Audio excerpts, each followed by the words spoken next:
Guys, Wikipedia channel में आपका स्वागत है। मैं विपुल जैन आज आपको बताने जा रहा हूं क्वेश्चन नंबर 10 के आगे के प्रश्नों को। हमने पिछली वीडियो में क्वेश्चन नंबर 3 से आगे के प्रश्नों को किया था, तो देखते रहिए विकिपीडिया चैनल। जय जिनेंद्र।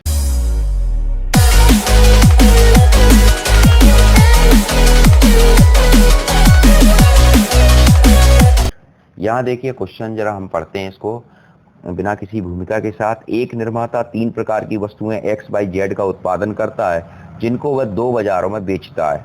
वस्तुओं की वार्षिक बिक्री नीचे सूचित है। अब यहाँ देखिए बाजार 2 हैं, ठीक है। एक मैन्युफैक्चरिंग कंपनी है जो 3 प्रकार के प्रोडक्टों को बना रही है। प्रोडक्ट के नाम एक्स वाई जेड है, जिनका वह 2 बाजारों में बेचना चाहती है। वस्तुओं का वार्षिक बिक्री नीचे दिया हुआ है, ठीक है। बाजार, पहले बाजार में एक्स की जो वस्तु थी वो 10,000 रुपए की माल को बेचा, वाई वस्तु को 2,000 रुपए में 2,000 रुपए की बेची, और जेड वस्तु जो थी वो 18,000 रुपए की बेची। इसी प्रकार सेकंड बाजार में ये माल 6,000, ये दूसरा माल 20,000 और ये 8,000, इस तरह का बेचा। इसका पहला पार्ट पढ़ते हैं।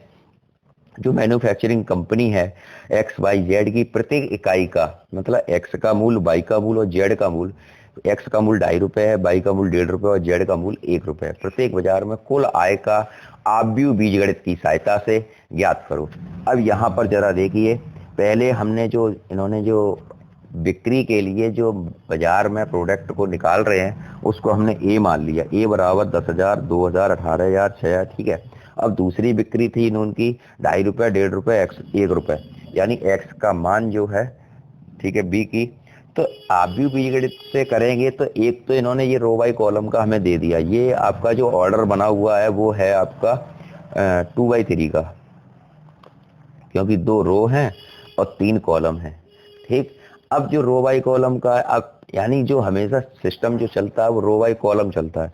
तो दूसरा एक तो table already row by column में बनी हुई है, तो दूसरी कॉलम हम कॉलम में बनाएंगे, ठीक है। माना आव्यूह बी विक्रय मूल्य इकाई को प्रदर्शित कर रहा है। ये एक्स की कीमत है, ये वाई की कीमत है, ये जेड की कीमत है। अब इसको हम जब आव्यूह विधि से करेंगे तो ए बी बराबर 10,000, 2,000, 18,000, 6,000, 20,000 और 8,000। इसको हमने रो बाई कॉलम किया। अब रो बाई कॉलम तो आपको पता ही है कि कैसे करते हैं।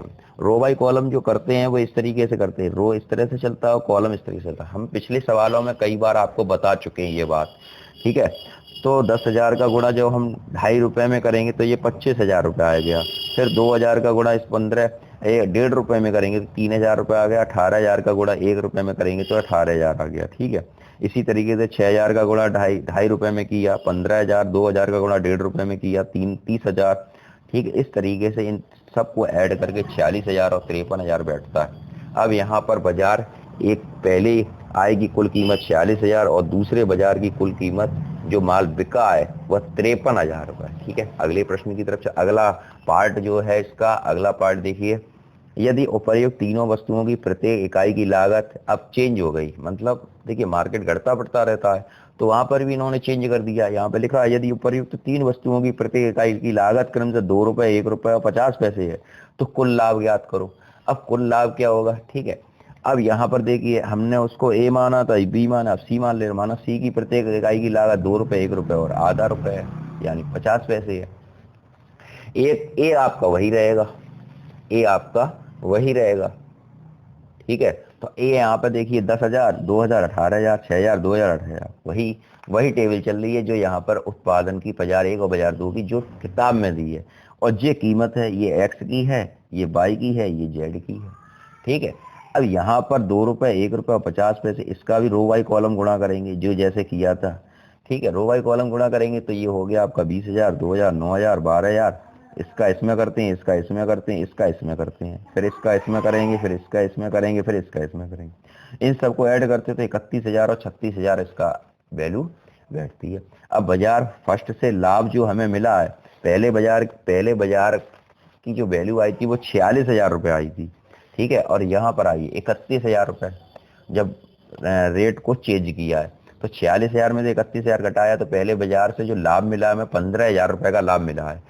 दूसरे बाजार से सेकंड बाजार है जो इसमें 53,000 रुपये, पहली वाले मूल्य से 53,000 रुपये प्राप्त हुए थे, ठीक है। अब दूसरे बाजार से 36,000 रुपये मिले, तो यहाँ से 17,000 रुपये का दोनों से लाभ हुआ है। सेकंड बाजार के साथ 15 और 17 जोड़ते तो 32,000 रुपए का कुल आय जो इन्होंने पूछी थी हमसे कि कुल लाभ ज्ञात करो, जो कुल लाभ है हमारा वो आपका 32,000। ठीक है, नेक्स्ट क्वेश्चन की तरफ बढ़ते हैं। देखिए क्वेश्चन नेक्स्ट है आपका, आप यू एक्स ज्ञात करो यदि एक्स बराबर 1 2 3 4 5 6 बराबर -7 -8 -9 है, यानी आप यू एक्स का मान ज्ञात करना है। अब एक्स बराबर हम मान लेते हैं, हमने माना एक्स रहा ए बी सी डी है। ठीक है, अब यहाँ पर ए बी सी डी इस एक्स की जगह ए बी सी डी की वैल्यू रख दी ये, और यहाँ पर अब इसका रो बाई कॉलम पर मल्टीप्लाई किया। ठीक है, रो बाई मल्टीप्लाई किया, ये हो गया आपका ए बी, देखो रो बाई कॉलम करेंगे, पहले इसका इसमें करेंगे, ए का 2 में, फिर बी का 4b में, फिर ए का 2 में, फिर बी का 5 में, फिर ए का 3 में, फिर बी का 6 में। इसी तरह से सी का 1 में, डी का 4 में, फिर सी का 2 में, फिर डी का 5 में, फिर सी का 3 में, फिर डी का 6 में। ठीक है, अब ये अलग अलग कॉलम बन गए। अब इनके अवयवों को हम कंपेयरिंग करेंगे पहली रो के अनुसार, प्रथम पंक्ति के अनुसार। हम जब हम कंपेयरिंग करेंगे, प्रथम पंक्ति के अनुसार जब हम इसकी कंपेयरिंग करेंगे तो a प्लस 4b जो कंपेयर हो रहा है वो -7 से हो रहा है, ये पहला समीकरण मान लिया। फिर 2a प्लस 5b जो कंपेयरिंग हो रहा है वो -8 से हो रहा है, ये दूसरा समीकरण मान लिया। और 3a प्लस 6b जो कंपेयरिंग हो रहा है वो -9 से हो रहा है, फिर तीसरा समीकरण मान लिया। अब यहाँ से a और b की वैल्यू को निकालेंगे, तो a और b की वैल्यू को हमने निकाला तो समीकरण 1 में 2 का गुणा कर दिया, क्योंकि यहाँ पर 2 नहीं है, जैसे में विलोपन विधि का यूज करेंगे तो 2 का गुणा करेंगे तो 2a प्लस 8b बराबर -14 और 2a प्लस 5b बराबर -8, ये कट गया आपका। ठीक है, 8 में से 5 गए 3 और 14 में 8 गए 6, तो b बराबर 3 दूनी 6, b बराबर -2 आ गया। अब b का मान आप इसमें रख दो, मैंने यहाँ पर रखा है, b का मान समीकरण 1 में रखने पर a प्लस 4b बराबर -7, a प्लस 4 इंटू -2 बराबर -7, a बराबर -8 -7, ठीक है -7, a बराबर 1 आ गया। अब दूसरी पंक्ति से कंपेयरिंग करेंगे, जब हम दूसरी पंक्ति से उठाएंगे, जैसे c प्लस 4d लिखा है यहाँ पे, तो c प्लस 4d लिखा है यहाँ पे, देखिए जरा, देखिए c प्लस 4d लिखा है यहाँ पर। अब c प्लस 4d बराबर क्या है, 2 है, ये लिख दिया हमने। ठीक है, फिर 2c प्लस 5d है, 2c प्लस 5d बराबर क्या है, 2c प्लस 5d बराबर 4 है, समीकरण नंबर 5 हो गया। और 3c प्लस 6d बराबर क्या है, 6 है। ठीक, अब इसको 4 5 6 समीकरण की वरीयता दे दी, अब सब समीकरण बना दिए। अब यहाँ पर भी 2 का मल्टीप्लाई कर दो, तो समीकरण 4 में 2 का गुणा करने पर, तो 2 का गुणा करा 2c प्लस 8d बराबर 2 दूनी 4। ठीक, अब समीकरण 5 से सॉल्व करने पर, समीकरण 5 से हल करने पर करेंगे, घटाने पर चिन्हों को बदला, ये कट गया, 8 में 5 गए 3, 4 में 4 गए, डी का मान 0 आ गया। अब इस डी का मान समीकरण 4 में रख दिया, उठा के c प्लस 4d, तो c बराबर 2 आ गया। अब ए बी सी डी के मान हमें प्राप्त हो गए। ए बी सी डी के मान अब कहाँ रखोगे आप, ए बी सी डी के मान इस समीकरण ए में रख दो, जो मैट्रिक्स हमने मानी थी उसको समीकरण नंबर ए मान लिया। अब यहाँ लिख दो a, b, c और एंड डी के मान समीकरण नंबर ए में रखने को, सही है, ये रख दिया। ठीक, एक्स की वैल्यू आ गई 1 - 2 2 0। फ्रेंड्स, आप करोगे नहीं तब तक आप नहीं कर पाओगे। ठीक है, करने से ही आता है, देखने से नहीं आता। तो इसलिए मेरी जो मानना है, आप करके देखें तभी आप सीख पाएंगे। ठीक, अगला क्वेश्चन नंबर 12, यदि ए तथा बी समान कोटि के वर्ग अवयव इस प्रकार हैं कि ए बी बराबर बी है, तो गणितीय आगमन द्वारा सिद्ध करो ए बी पे पावर एन बराबर बी पे पावर एन ए होगा। इसके अतिरिक्त सिद्ध करो समस्त small N belongs to capital N के लिए। यानी इसमें 2 क्वेश्चन दिए हुए हैं, पहले हम पहले वाले क्वेश्चन को लिखते हैं। अब यहाँ पे देखिए जो क्वेश्चन हमने किया है, यहाँ पर प्रथम भाग पहला है ए बी बराबर बी है, ये दिया है, गिवन क्या करना है, ए बी पे पावर एन बराबर बी पे पावर एन। इन्होंने लिखा है समस्त small N belongs to capital N के लिए। अब यहाँ पर स्मॉल एन जो इंगित कर रहा है वो नेचुरल नंबर को कर रहा है। नेचुरल नंबर होते क्या है, 1 2 3 डॉट डॉट। ठीक है, स्मॉल एन पद होता यानी के पद होता। अब यहाँ पर हमने गणितीय आगमन का फॉर्म लगाएंगे, तो यहाँ एन बराबर 1 के लिए रखा है, यहाँ पर एन की वैल्यू 1 रखी, ए बी 1 ए बी बराबर बी है, अतः दिया कथन एन बराबर 1 के लिए सत्य है। ठीक है, अब अगला देखिए आप, यहाँ लिखा माना दिया कथन एन बराबर के लिए, तो वही ए बी पे पावर एन बराबर बी पे पावर एन के रख दिया। तो जब ए बी बराबर बी हो गया, तो ये भी आपका सेटिस्फाई हो जाएगा। ठीक है, तो ये सत्य हो गया समीकरण नंबर 2। अब एन और k+1 रखेंगे इसमें ही, तो जब k+1 इसमें रखते हैं तो ये फॉर्म बन जाती है। अब हमने क्या किया, लेफ्ट हैंड साइड को ओनली उठाया, ये उठा लिया लेफ्ट हैंड साइड को। अब इसको सॉल्व किया जरा, ए अलग अलग करके लिख लिया, ठीक, a इंटू बी पे पावर के, इसको साथ में कर लिया। अब हमने समीकरण नंबर 2 जब माना था, देखिए यहाँ पर समीकरण नंबर 2 था, सॉरी समीकरण नंबर जो 2 था हमारा, ए बी पे पावर के बराबर बी पे पावर के, तो ये जो फॉर्म आ गई आपकी जो लिखा है ए बी पावर के बराबर बी पे पावर के इंटू ए, वही लिखा है। तो इसको हमने चेंज करके लिख दिया बी पे पावर के, इसको, ठीक है, पूरे को बी पे पावर के, ठीक, इंटू बी, फिर ये हो गया बी पे पावर के इंटू ए बी। अब ए बी जो लिखा है, अब ए बी हम ए बी बराबर बी है, यहाँ पर हम लिख दे रहे हैं ए बी बराबर बी है, ये समीकरण 1 था। तो ए बी बराबर बी है जो हमें मिला, देखिए यहाँ पर ए बी बराबर बी ए लिख दिया। अब इसको साथ साथ लिखा बी के इंटू बी, तो ये हो गया गुणा में गाते जोड़ती हैं, या आर एच एस आ गया। यही हमें प्रूव करना था, बी पे पावर k+1 इंटू ए। ठीक है, दिया कथन एन और k+1 के लिए सत्य है, अतः गणितीय आगमन सिद्धांत से ए बी पावर एन बराबर बी पे पावर एन एन के सभी प्राकृतिक मानों के लिए है सत्य। सेकंड पार्ट देखिए इसका, सेकंड पार्ट इसमें क्या लिखा था क्वेश्चन को जरा फिर से पढ़ते हैं हम। देखिए यहाँ लिखा था यदि ए तथा बी समान कोटि के वर्ग इस प्रकार हैं कि ए बी बराबर बी ए, तो गणितीय आगमन द्वारा सिद्ध करो ए बी पे पावर एन बराबर बी पे पावर एन होगा। इसके अतिरिक्त सिद्ध कीजिए समस्त small N belongs to capital N के लिए ए बी पे पावर एन बराबर ए पे पावर एन बी पे पावर एन होगा।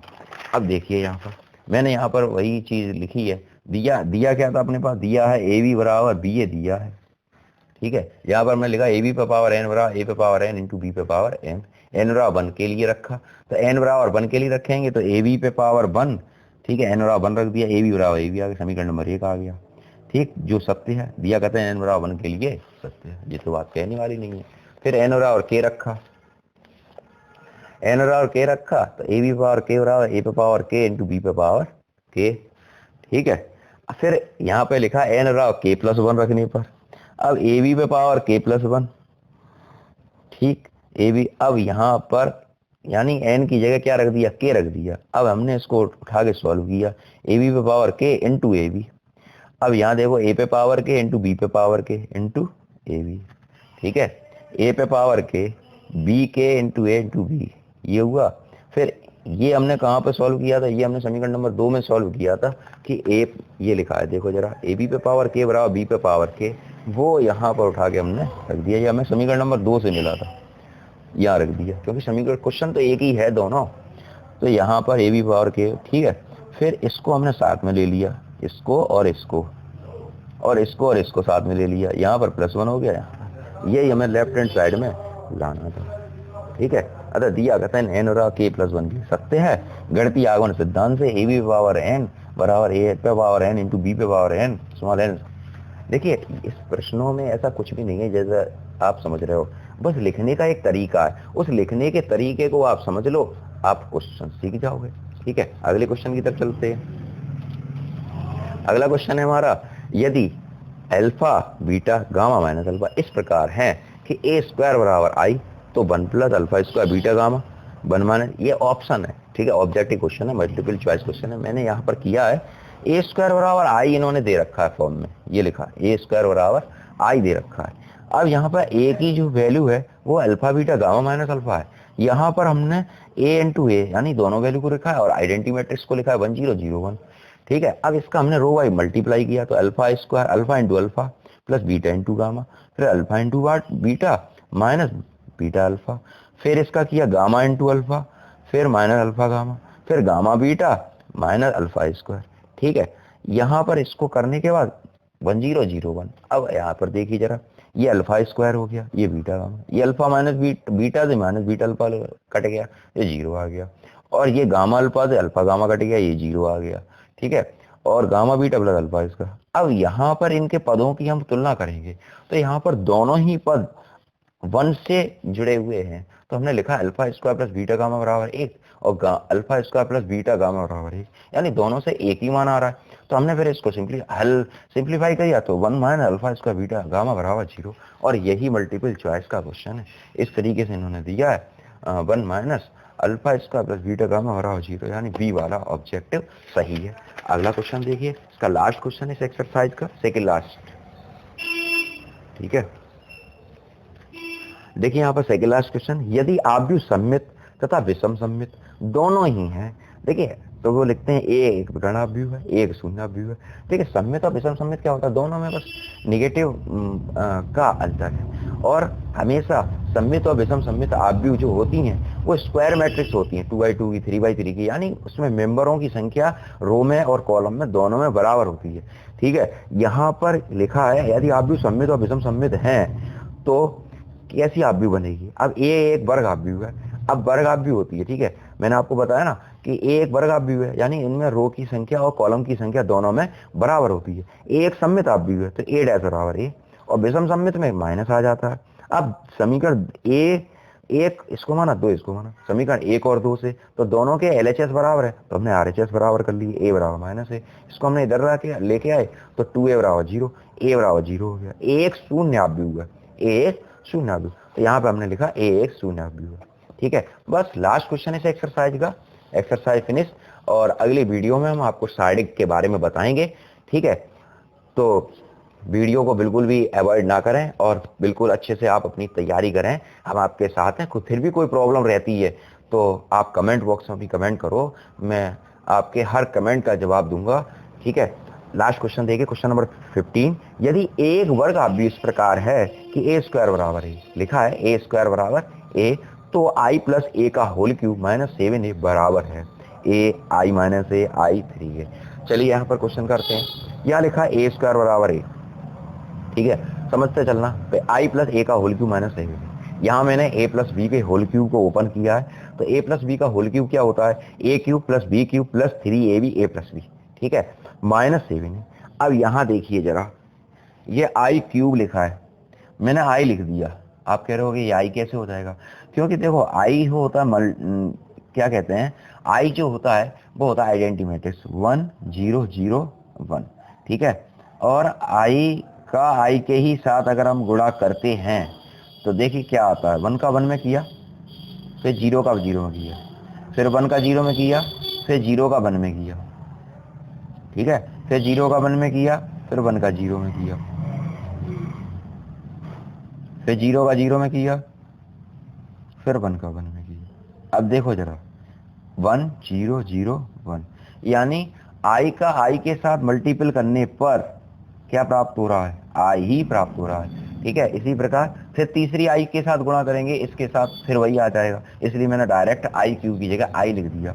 अब यहाँ पर ए क्यू लिखा है, यहाँ 3a आई स्क्वायर ए आई ए स्क्वायर माइनस 7, तो ए स्क्वायर की जगह ए लिख लिया। ठीक है, और अब यहाँ पर दूसरी कंडीशन चालू होती है, I Q A into A square, I square की जगह आई, ये 3i है। अब देखो जरा, अब फिर एक से एक चीज और समझाने वाली है, मैं आपको यहाँ पर समझा दे रहा हूँ, यहाँ पर जगह नहीं है। यहाँ पर देखिए, मैं जैसे यहाँ पर लिखा है, देखो एक बात यहाँ पे लिखा है ए इंटू ए स्क्वायर 3i ये लिखा है, ये 3i आई स्क्वायर ए लिखा है, आई स्क्वायर की तो वैल्यू बने आई बना ली, 3i है। अब नीचे यहाँ देखिए 3i है कितना हो गया 6i है, और ए इंटू ए स्क्वायर की वैल्यू ए। अब यहाँ देखिए 6 से 7 हो गया, लेकिन ये आई कहाँ चला गया, ये आई तो गायब हो गया, यहाँ से आई तो गायब हो गया। ठीक है, तो आई कहाँ आई का क्या, आई कैसे गया, तो आई जरा देखिए आई कैसे गया, ऐसे ए बराबर मैं यहाँ मान लेता हूँ, ये एक मैट्रिक्स है ए बी सी डी। ठीक है, और एक आई की मैट्रिक्स अपनी है 1 0 0 1। अब इसका रो वाई कॉलम गुणा करेंगे अगर हम ए आई का, तो क्या बनेगा, रो आई कॉलम गुणा करते हैं तो इसका क्या बनता है, ए का इंटू ए में प्लस बी का गुणा 0 में करेंगे। ठीक है, फिर इसका इसमें करेंगे ए इंटू 0, फिर बी का करेंगे, फिर सी का करेंगे सी इंटू ये 1 है आपका। ठीक है, सी इंटू 1 प्लस 0, फिर सी इंटू 0 और डी। ठीक है, मैट्रिक्स क्या बनी हमारी, ए बी सी डी, ये तो ए के बराबर है, क्या है ए के बराबर है ये तो। ठीक है, तो हमने क्या लिखा, यानी ए और आई का मल्टीपल क्या बनना, ए बनना, यानी यहाँ पर जो 6ia लिखा था या ai लिखा था उसका मल्टीपल हमने क्या कर दिया, ए कर दिया, तो 6a और a 7a 7 से कटेगा, ये इसका आंसर क्या आ गया, सी, इसका सही है। देखिए, देखते रहिए विकिपीडिया चैनल। फिर भी अगर आपकी कोई समस्या रहती है तो मैं आपसे बार बार ये बात कह रहा हूँ, तो आप वीडियो को देखें और अपने हाथ से करें, इससे आपको अच्छे से समझ में आ जाए। देखते रहिए विकिपीडिया चैनल। जय जिनेंद्र, जय हिंद, जय भारत। आपका दिन शुभ रहे।